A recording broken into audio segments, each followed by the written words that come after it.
Yo, what's up mga guys? Welcome back to my channel, Amiar TV. So ngayon mga guys, nandito naman tayo sa isang ilog kung saan ay maghanap na tayo ng mga gemstones na makikita natin dito sa ating paligid mga guys. Okay, samahan nyo ka mga guys. Tara, let's go! So may nakikita tayo dito mga guys. Isang klaseng, ito mga guys. Oh. Maganda to mga guys. Nakadikit pa. Matigas. So mga guys. Oh. Tara, gasa natin. Let's go!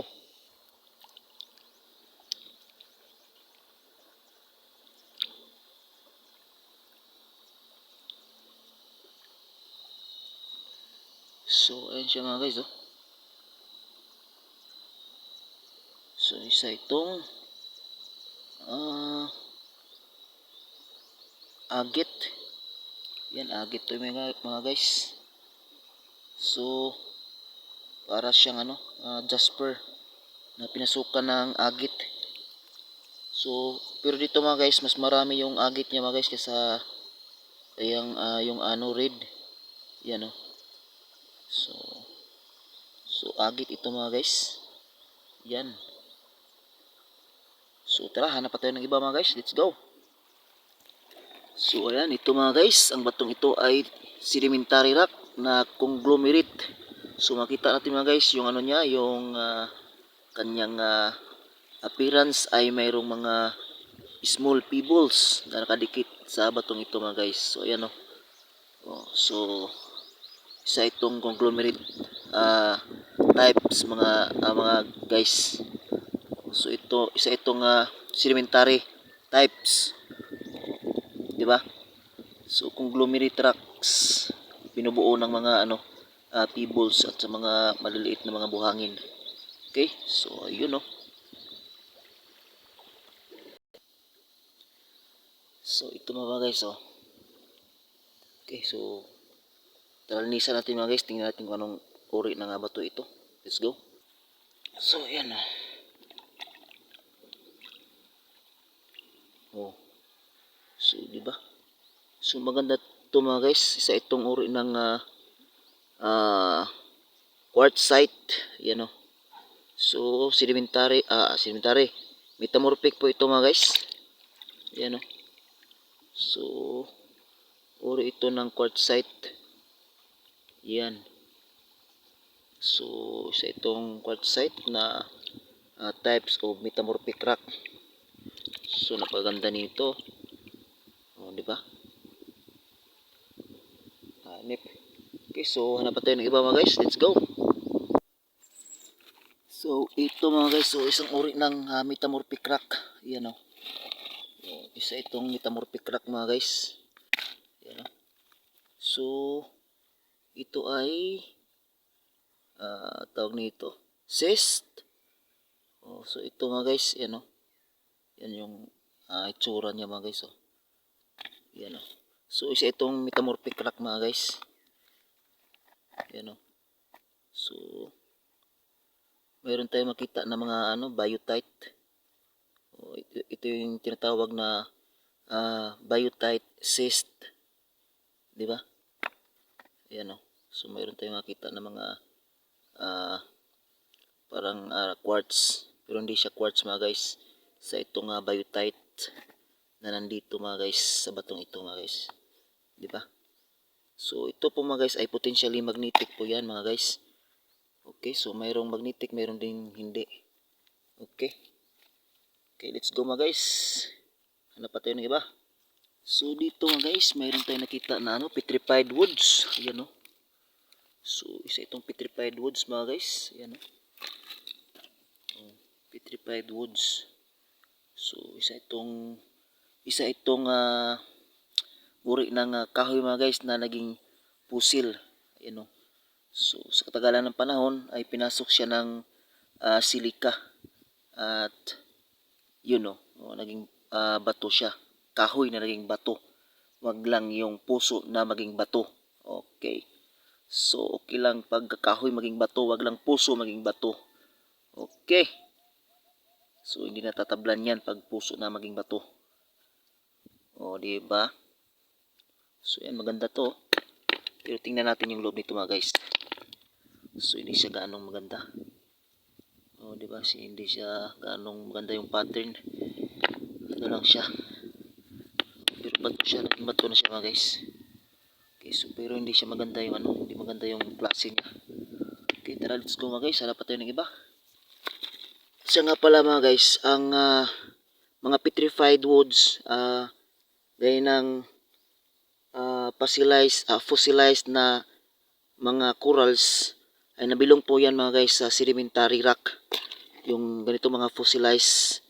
Okay, so pag mga fossilized mga guys, nabilong yan sa sedimentary rock. Okay. Okay, salamat. Okay, hanap pa tayo ng iba mga guys. Let's go. Okay, pag ganitong uri ng mga bato mga guys, ito ay sedimentary rock at ito ay yan conglomerate. So makita natin yung mga pebbles na nandito sa kanyang yung katawan ng bato, di ba? So may nakadikit na mga pebbles maliliit. So sedimentary rock ito mga guys. Yung ganito. So ito mga guys, makita natin ito ay isang uri ng igneous rock. Yan ito, igneous rock ito mga guys. Hindi ito sedimentary rock.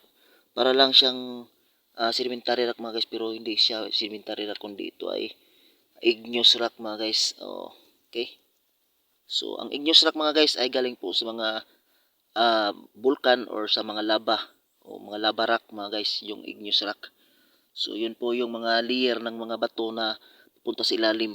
So ito yung pinaka ano talaga mga guys, pinaka rurok kung tawagin, pinaka nasa ilalim ng lupa mga guys. Okay? So yung mga igneous rock, yung mga metamorphic rock mga guys, nasa kalagitnaan ng yung mga metamorphic rock, like yung like yung mga tawag nito, yung mga bedrock, yun yung mga metamorphic rock, yung mga bedrock, di ba? Okay. So ito po mga guys ang isang uri ng igneous rock. Yan, so kung makita natin isang basalt rock po ito mga guys, yan So makita natin yung mga butas-butas, yan So kung makita natin mga guys, mapansin natin mayroong mga quartz na nakadikit. Yan Yan mga quartz po yan mga guys. So ang quartz mga guys ay isang uri ng igneous rock. So makita natin yung mga quartz na kadalasan ay nakadikit sa mga igneous rock mga guys, na ganito yung mga basalt. Kasi yung kasi mga guys, yung quartz ay uri ng igneous rock. Okay, so yun let's go. So ito mga guys, itong makita natin, itong bato na ito mga guys ay tinatawag na diorite. Yan so igneous rock pa rin ito mga guys, igneous rock, isang uri ng diorite. So yan, nakita nyo mga guys yung niya, di ba? Yung kanyang appearance.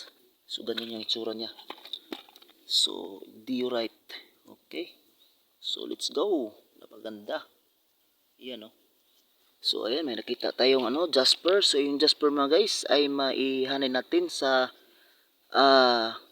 metamorphic rock. So itong mga guys ay hindi pa talaga ito na classified, itong uri ng bato na jasper, kasi nagtataka kasi tayo na mayroong jasper na may agit. Kasi yung agit mga guys nasa sedimentary rock, yung agit. Itong jasper ay pinapasukan ng agit, di ba? So yung mga expert mga guys nag-ano pa talaga sila mga guys kung ang jasper ay maihanay sa metamorphic rock, di ba?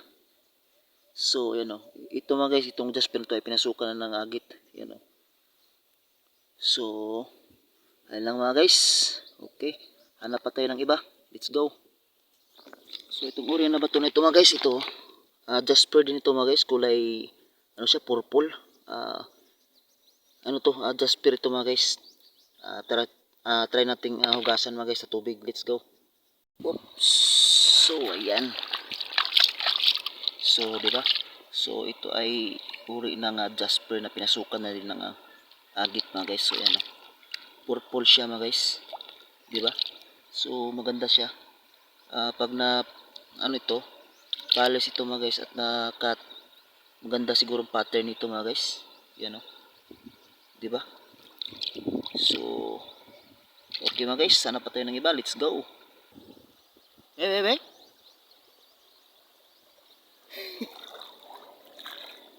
So, ayan mga guys. Mayroong naghugas ng pinggan dito sa tabi ng ilog. Yan o.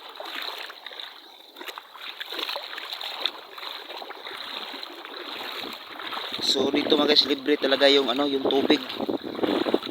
Unlike sa city na bibili pa tayo ng tubig pang hugas, pero dito mga guys libre na. Yan o, kita nyo yan, di ba dong libre tubig nila dong? No, libre tubig no, why gibayran no, libre no, why kuan ba, why gibayran nga kuan metro no. Oh, di ba? So muna dili mga guys nga napaka lupit na pag nandito ka sa probinsya, presko pa ang hangin at halos lahat dito libre, di ba? O kita niyo naman yung lugar namin dito, napakaganda, para nasa paraiso.